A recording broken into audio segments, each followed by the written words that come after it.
Those vegans are making me upset. They said I should simply leave animals alone, and I should stop breastfeeding or udder sucking, because they said if it's not my mom, it's not my milk. I'll show them.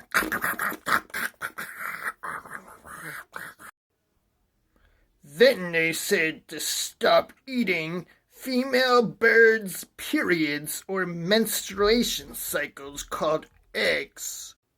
They said look up a factory farm video, but I'm too selfish and useless to care.